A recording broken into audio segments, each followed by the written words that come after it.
Welcome to Telugu రాజ్యం. నేను శరత్చంద్ర. ప్రస్తుతం మనతో పాటు పురుషోత్తం రెడ్డి గారు ఉన్నారు.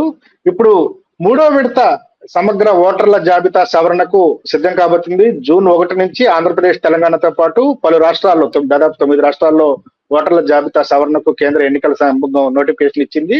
ఇప్పటికే 2 విడతలుగా చేపట్టిన ఓటర్ల జాబితా సవరణలో పలు వివాదాస్పదమైంది. దాదాపు 50 కోట్ల పైచిలుకు ఓటర్ల జాబితాలను సవరణ చేస్తే అందులో దాదాపు 10% ఓట్లను తొలగించడం, ఇటీవల జరిగినటువంటి పశ్చిమ బెంగాల్ ఎన్నికల్లో దాదాపు 90 లక్షల ఓట్లను తొలగించడం వివాదాస్పదమైంది. అక్కడ ఎన్నికల ఫలితాలు కూడా తారుమారైపోయి 10% ఓట్లు తొలగించడం వల్ల మొత్తం ఓటర్ల జాబితాలో 10% ఓట్లు, దాదాపు 90 లక్షల ఓట్లు తొలగించారనే ఆరోపణతో వాళ్ళు ఓటు హక్కుని క్లెయిమ్ చేసుకునే లోపల ఎన్నికలు కూడా జరిగిపోవటం, ఎన్నికల ఫలితాలు తృణమూల్ కాంగ్రెస్ కు ప్రతికూలంగా రావటం మనం అందరం చూసాం. ఈ నేపథ్యంలో ఆంధ్రప్రదేశ్ లో కూడా జరగబోతుంది, తెలంగాణలో జరగబోతుంది. ఆంధ్రప్రదేశ్ లో దాదాపు 4,16,00,000 మంది ఓటర్లు 2026 జనవరి 1న ప్రకటించినటువంటి జాబితాలో దాదాపు 4.16 crores ఓటర్లు ఉన్నారు.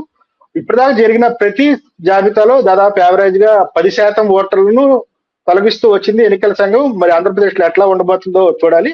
ఈ నేపథ్యంలో మనతో మాట్లాడుతున్న పురుషోత్తం రెడ్డి గారు. సార్ నమస్తే.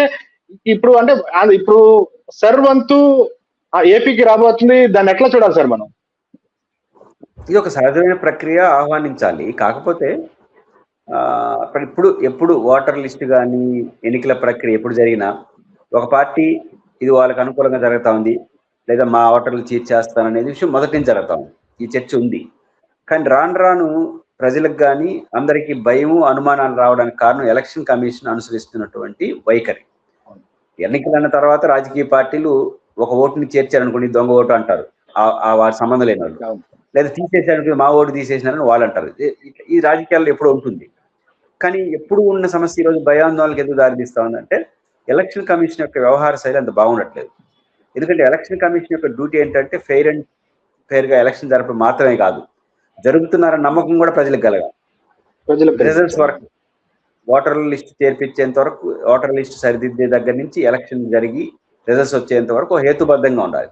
అట్లాంటి విషయాల్లో హేతుబద్ధత లేని అనేక అనుమానాలు మనకు కనిపిస్తాయి. మీకు ఇప్పుడు ఈవీఎంఎల్ ట్యాంపరింగ్ ఉంది. ఈవీఎంఎల్ ట్యాంపరింగ్ అని 2019లో ఇక్కడ తెలుగుదేశం పార్టీ అంటే ఎలక్షన్ కమిషన్ ఛాలెంజ్ చేసింది. అన్ని పార్టీలు లెటర్ రాసింది, ఎవరైనా సరే అనుమానం ఉంటారని మేము డెమో ఇస్తామన్నారు. వాళ్ళు డెమో ఇచ్చారు, ఇష్యూ సెటిల్ అయిపోయింది.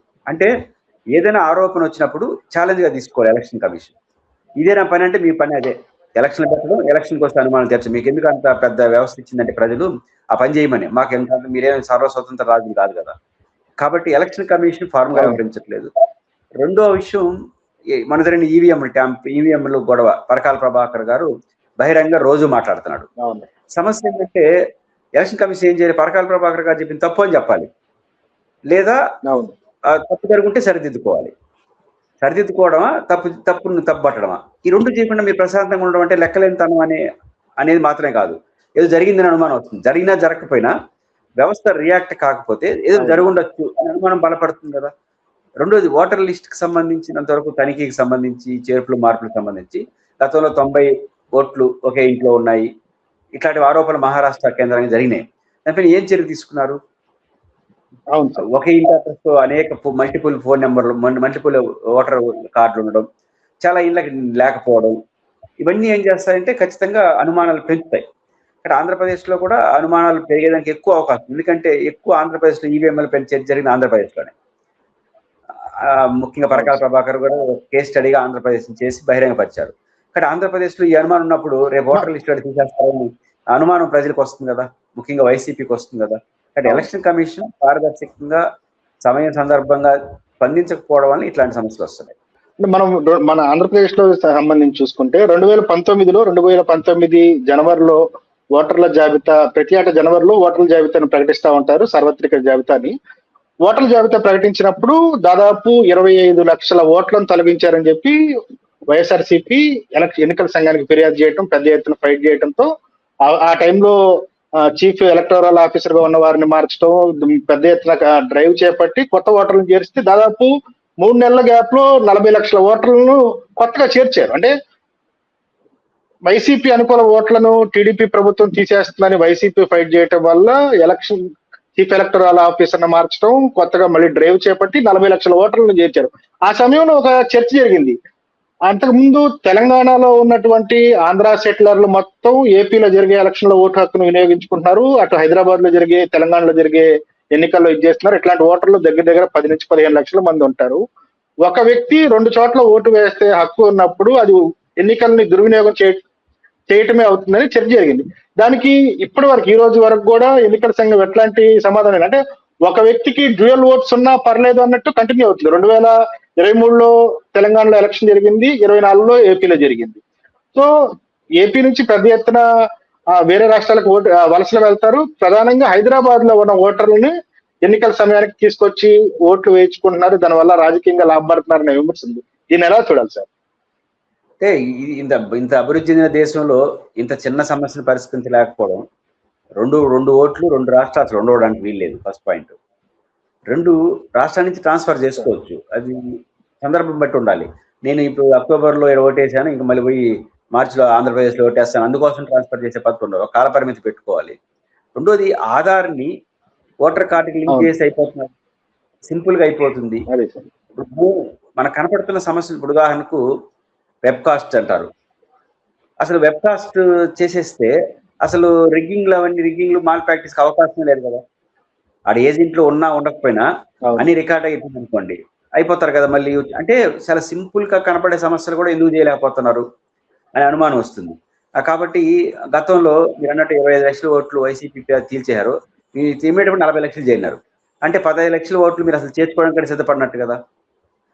అంటే 40 లక్షల ఓట్లు తేడా వచ్చేసిందంటే ప్రభుత్వం యొక్క తీర్పు మారిపోతుంది. కాబట్టి ప్రధాని ఇప్పుడు వైఎస్ఆర్ కాంగ్రెస్ పార్టీ ఇప్పుడు ప్రతిపక్షంలో ఉంది కాబట్టి అధికారంలో ఉన్న వాళ్ళకి వ్యవస్థ అందుబాటులో ఉంటుంది. అంటే వ్యవస్థ ఉద్యోగ బృందం, కానీ వాళ్ళ మీద ఒత్తిడి చేస్తారేమో ఇట్లాంటి విమర్శలు వైసీపీ చేస్తా ఉంది. వాళ్ళ విమర్శల కన్నా అలర్ట్ అవ్వమంటా ఉంది పార్టీ క్యాడర్ని, బూత్ లెవెల్ క్యాడర్ని. మీరు రెగ్యులర్ గా ఎవరు తీసేస్తున్నారు అనేది చూస్తే సరిపోతుంటున్నారు. ఏదైనప్పటికి కూడా ఆంధ్రప్రదేశ్ లో ఓటర్ లిస్టు యొక్క బైఫర్కేషన్ చేసే ఈ సమయం మళ్ళీ వివాదంగా ఉంటుంది. ఎందుకంటే ఒకరి పార్టీ మీద అనుమానాలు ఉండడం, 2 అధికార మీద ఆరోపణలు ఉండడం, అన్నిటికన్నా మించి పరకాల ప్రభాకర్ గారు ఒక డీటెయిల్ చర్చ పెట్టడం వల్ల ఆంధ్రప్రదేశ్ లో ఈ సమస్య జరుగుతూనే ఉంటుంది. అంటే ఇది లేకుండా మీరేమన్నా సలహా ఇస్తారా? అంటే జనరల్ గా మనకి ఇప్పుడు ప్రతిదానికి ఆధార్ని అడుగుతున్నారు, ప్రతి పనికి మనం బ్యాంకు దగ్గర నుంచి మనం బతకడానికి ఆధార్ని ప్రామాణికం చేసుకొని చేస్తున్నారు. కానీ ఓటు విషయంలో మాత్రం ఆధార్ని అడగట్లా. అంటే ఒక మనిషి ఒక ఓటునే వినియోగించుకోగలడు అనుకుంటే, ఓటు ఒక చోట వేయాలనుకుంటే దాన్ని ఎందుకు కఠినంగా వ్యవహరించలేకపోతున్నారు అనుకోవాలి సార్? ఆధార్కి ఓటుకి లింక్ చేసేస్తే ఇంకా అసలు ఓటర్ లిస్ట్ తయారు చేయడం ఈజీ అయిపోతుంది. ఇప్పుడు ఎవడన్నా ఆధార్ లింక్ చేసాను అనుకోండి, నాకు ఆధార్ లింక్ జరిగింది అనుకోండి, నా ఓటు ఆడదో చెప్పేస్తున్నది. ఇంకొక ఓటు చేసే సాహసం నేను చేయలేను. చాలా సింపుల్. కాబట్టి ఆధార్కి లింక్ చేయడం అనేది మనీ ప్రాసెస్ కాదు కదా. ఇప్పుడు ఎట్లాగా ఓటర్లు ఆ పనిలో ఉంటారు కదా, అప్పుడు ఈ పని కూడా ఆధార్ కార్డు కూడా లింక్ చేసేది. ఆధార్ లేనివాడు ఎవడున్నాడు, లేకపోతే అప్పటికప్పుడు ఇచ్చేయచ్చు. 2 వెబ్కాస్ట్ పర్ఫెక్ట్ గా నిర్వహిస్తే అన్ని సమస్యలు పరిష్కారం. వెబ్కాస్ట్ నిర్వహించి ఆధార్ కార్డు లింక్ చేసేస్తే దొంగ ఓట్లు పోతాయి, అర్హుడైన జాయిన్ అవుతాడు. ఎలక్షన్ లో కూడా వెబ్కాస్ట్ ఉందంటే ఎవడు దౌర్జన్యం చేయడానికి కూడా అవకాశం ఉండదు. కానీ సింపుల్ గా అయ్యే సమస్య పరిష్కారం అధికారంలో ఉండేవాడు దీని అడ్వాంటేజ్ గా మార్చుకోగలుగుతున్నాడు అనేది క్లియర్ గా అర్థం అవుతుంది. అంటే రాజకీయ పార్టీలు ఒప్పుకోవేమో, అంటే పవర్ లో ఉన్న వాళ్ళు ఒప్పుకోరేమో, అది తమకు ప్రతికూలంగా మారుతుంది కాబట్టి ఒప్పుకోరేమో. వాళ్ళు ఒప్పుకోలు ఎవరు కావాలని, ఏ రాజకీయ పార్టీ పవర్ లో ఉన్నప్పుడు మనం ఆడుకుందాం, ప్రతిపక్షం ఉన్నప్పుడు ప్రజాస్వామ్యం కూలిపోయిందని మాట్లాడడం అని ఒక అలవాటుగా మార్చుకున్నారు కదా. హలో, తెలుగు రాజ్యం ఛానల్ చూస్తున్నారా? సామాజిక రాజకీయ జీవన చిత్రణే తెలుగు రాజ్యం. అతిశయోక్తులు అసత్యాలు ఉండవు. రాజకీయ కోణం కాదు, ప్రజా కోణమే కొలబద్ద. తెలుగు రాజ్యం వీక్షణ మీ ఉత్తమ అభిరుచికి నిదర్శనం.